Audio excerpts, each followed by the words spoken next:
today we're going to talk about resin casting and maybe about river tables because we had some interest in that.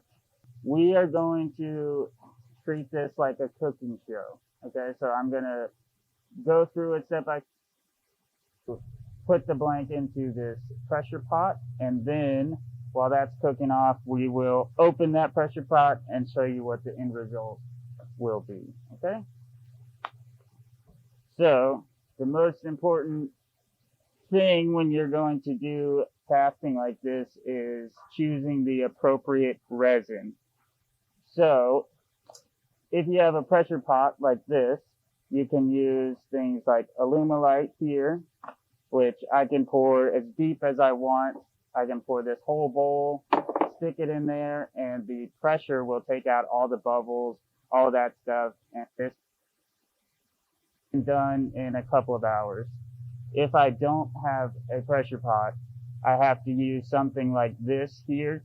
This is a deep pour epoxy, so what it allows me to do is I can pour several inches deep in one go, like in this, and then I just take my heat gun, pop the bubbles, and keep an eye on it. With this, though, it won't be cured and ready to turn for almost a week. There's a big difference. So pressure pots are great because you'll have no bubbles and really quick turnaround time, but they're a little bit expensive. So for today, we're going to use the pressure pot. So we're going to use Alumalite, and then we can pick some dyes and stuff. We will cast some bottle stopper blanks. All right. So I'm going to use this stuff here. This is Alumalite Slow.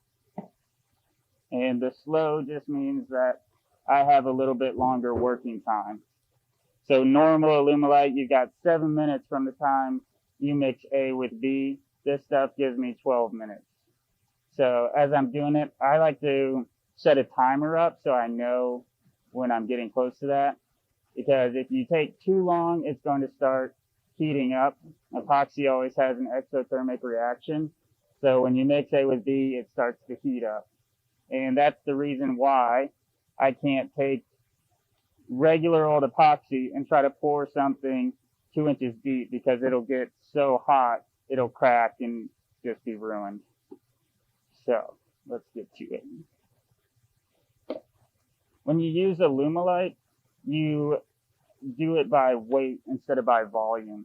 So whatever epoxy that you use, it's super important that you really read the instructions and you know exactly how to do the measurements. Because if it says on here that I need to mix it by weight and I mix it by volume, it's going to be ruined. It's not going to cure right. It's just not going to work. So 99% of the time when people have issues, it's because of improper mixing. So just be aware of that. So since this stuff I know is by weight, I'm going to put my little cup on there and put it to 0. And I'll take my A side and we'll dump some in here.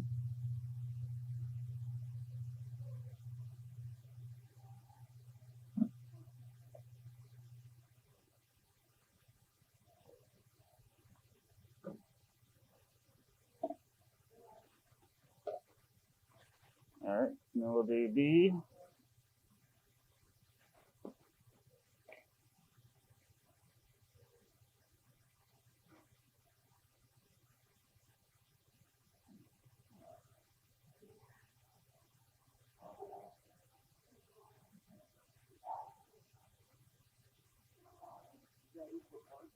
It is. This one is 1-to-1.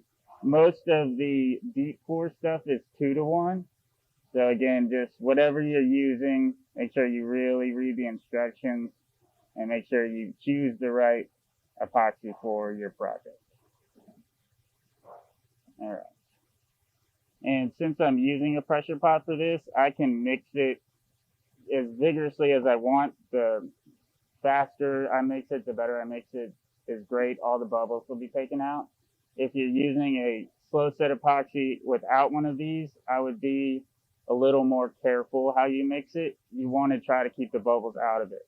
So still you want to mix it super well, but you want to try to keep the bubbles out of it. So when you're choosing pigments and dyes and things like that, typically dyes, unless otherwise stated, are translucent. So I can see through these. Like for instance, this bowl, if you get up close to it, you can actually see through it. Powders, like the pigments here, are going to be opaque. You're not going to see through that. This dye is an opaque dye, but it's listed on there that it's opaque. So just something to keep in mind if you want to be able to see through it or not. Before I mix it, I'm going to make sure that everything is ready to go, because before I mix these, I have all the time in the world. But once I mix them together, I got 12 minutes to be done working with it. So this stuff here is a urethane mold release, and what I get into my mold, you can use whatever for a mold.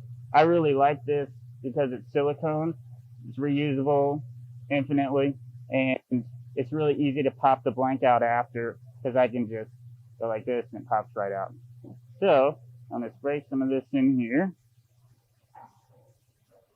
just to make it easier.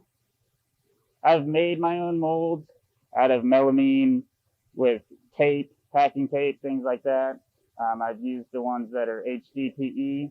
Those are really nice, but when it's time to take the blank out, you've got like 8 screws you have to undo every time. With this, I can just pop it right out. So I really like these silicone molds here.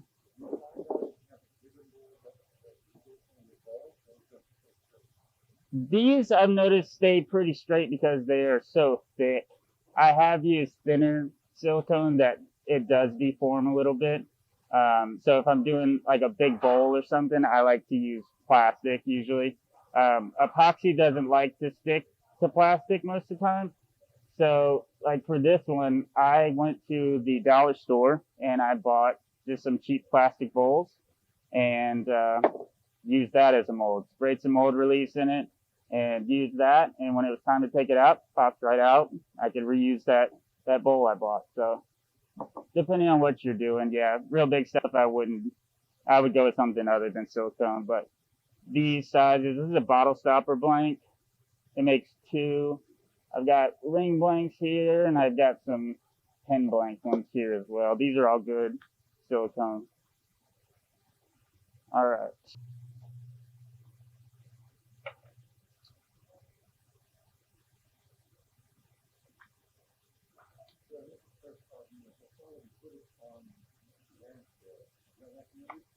It depends on what you're using. So today we're going to be using Alumalite, which is mixed by weight instead of by volume. So that's why I did it that way. Most epoxies are by volume, but some are by weight. So just with whatever you're using, just really make sure you read it, you know how it's mixed. So otherwise, I find that's where people have the most problem is mixing. Either they didn't mix it long enough or they used the wrong ratio or something like that is 95% of the time what went wrong in their project. The other thing you really want to avoid is moisture. So like if I was going to do something like this where I was casting with a piece of wood, you want to make sure that this wood is as dry as you can possibly get it. Because if it's not, I'll have like white, milky looking stuff in here. And say if I was doing, it's not so bad with this, but if I was doing something bigger, like if I was doing this or with a river table especially, you really want to coat the edge, the live edge they're going to be pouring in against, because if you don't, moisture can leak from that wood and turn it white. Also, it's pretty humid in Virginia in the summer, and that can wreak havoc as well. So either if you're in a climate controlled shop, that's awesome, or wait until the humidity drops a little bit so that you don't have white, milky looking stuff in your epoxy. I use, for river tables, what I'll do is I'll take a quick coat epoxy, like a 5-minute epoxy, and I will coat the edge of it. And then when that is still a little bit tacky, it's not fully cured, then I'll do my big deep pour with it. So that the reason I do it when it's tacky is if I wait for it to fully cure, I'm going to have to go back and sand that edge to give it some tooth so the epoxy will grab onto it. If you do it while it's still tacky, it's actually a chemical bond. So it's a lot stronger. I don't have to sand, which is nice. And so that's why I do it that way. All right, so we're going to mix these up. I always like to mix them before I add any color. The reason being is once you add the color, it's really difficult to tell if it's mixed well enough. So if I am stirring this up, and as I drag this through, if I see like little white trails left behind it, it's not mixed well enough. When it's mixed totally, it should be 100% clear, and it should look almost like champagne. You'll just see bubbles coming up, but that's it. You shouldn't see any trails, nothing left behind. So that's how I know it's fully mixed. Then I'll add whatever color I want to until I get to what I'm after. So I'm going to start a little timer so I don't go over here. It is, yeah. This one, the one I'm working with today, has a 12-minute open time. So I've got 12 minutes from the time I pour this in and start mixing until, I've really got to get it in the pot.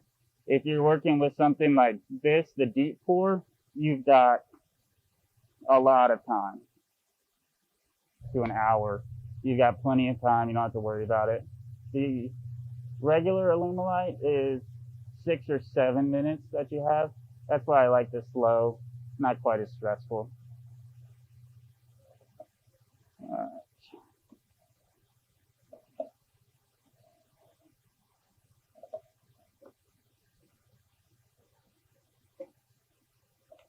All right, so I just want to scrape this as best I can. Try to get it all in there. All right, good enough. All right, I just want to make sure I'm scraping the sides as I go. I'm working off the bottom. Just really mixing it up. When I think I've mixed it enough, I'm going to mix it a little bit more.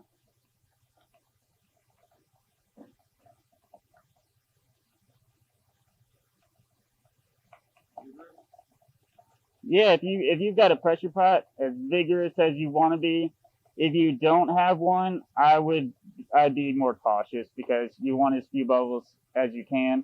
So still mix it really good, but try to keep the bubbles out. So what I'm going to do here is, now that this is mixed up really, pour about half of it back into here. Now I've got about 50-50 of my mixed stuff, and by request we're going to do purple. So this is not an exact science, as you can see. Just put a little bit in. It doesn't take much to get the color you're after. So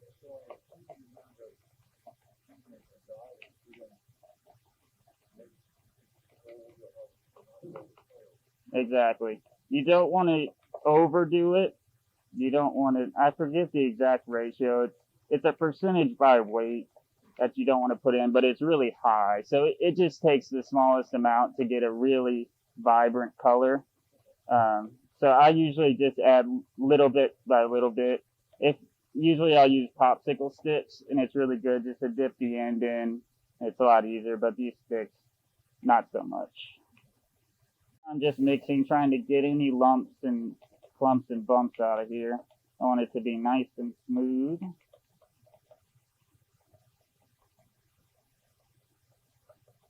All right, that looks pretty good. Mix this one up.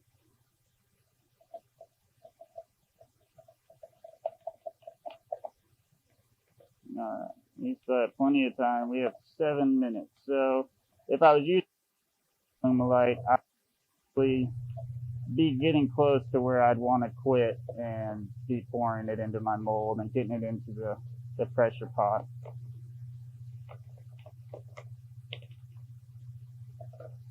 Alright, so I can go ahead and stop my timer. Okay, so now I bring my mold back over here. If I'm using two colors like this, I'll usually do it, one at a time, or two at a time from each side. Just pour it in.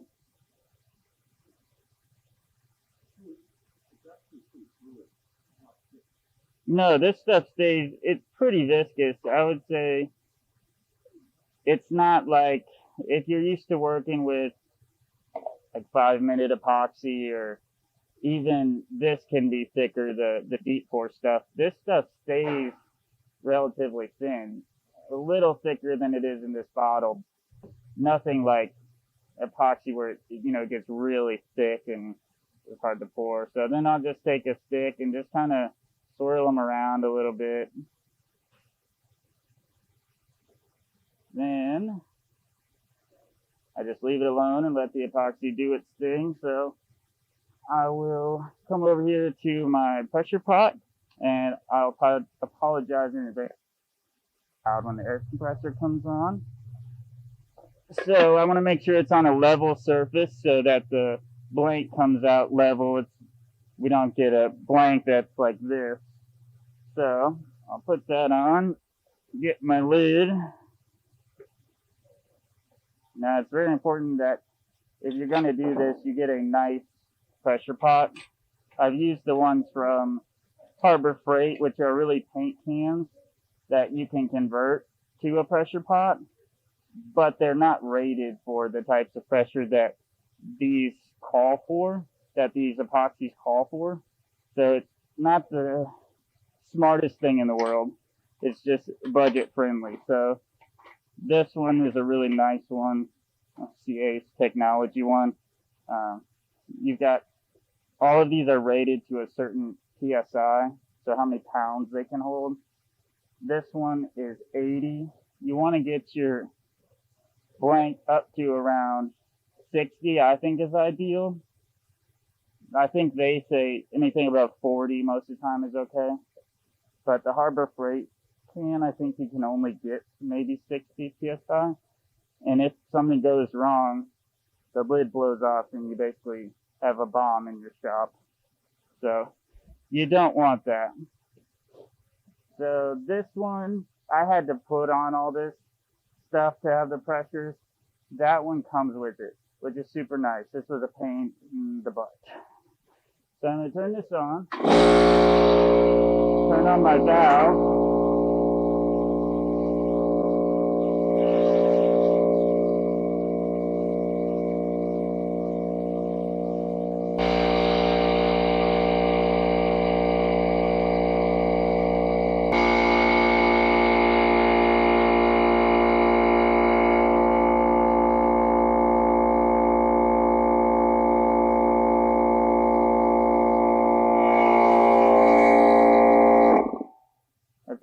Usually it doesn't take that long. This had no pressure in the tank, so that's why it was being so slow. But now I just let that sit for whatever the demold is on here. It says 4 hours. So in my experience, it doesn't take 4 hours. I would probably be able to take that out in 2 hours. The bigger your thing is, the quicker it's going to cure. So this bowl I could take out in an hour, 2 hours, no problem. If I was not using this pressure pot and I was using this, at this point what I would be doing is taking a heat gun or a torch, and I would be making sure I popped any bubbles that arose to the surface, and I would just come back and check on it maybe every hour or so for the first maybe 6 hours, and just keep, as they come up, popping them. And after that, it's just a matter of waiting the full cure time, which again is 5 to 7 days on that stuff, so it can be a little while. That's right.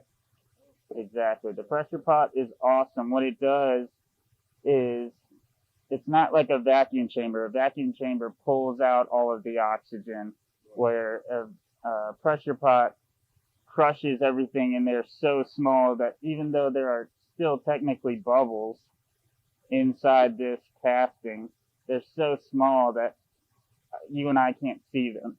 So it eliminates all the bubbles. It looks crystal clear, and it takes, you know, a fraction of the time. So if you are going to seriously get into this, a pressure pot is a really great investment. If you just want to make maybe a pen or a bottle stopper, then just get a slow epoxy and just wait the amount of time, because it's not worth the investment if you're not going to continue to do it. So, in cooking show fashion, after 2 hours, we will have a blank like this. This one I already cut in half. So, you can see here, this one you can see the inside too. It's green, gold, and a pigment that it's kind of white that kind of turns green when light hits it. The white stuff on the bottom was from me not mixing the pigment well enough. So that's what is on the bottom of those. I just didn't mix it well enough. So that's what happens when you don't mix the powder well enough. So that's going to be translucent when you finish it, right? That one will be kind of a mix. It'll probably be like this one, where parts of it are translucent and parts aren't, because I use dye and I use pigment. There's a little bit of both. You'll probably be able to see through it a little bit though. Yeah. And then these are some blanks I made to do rings with. So these ones have wood and resin in them.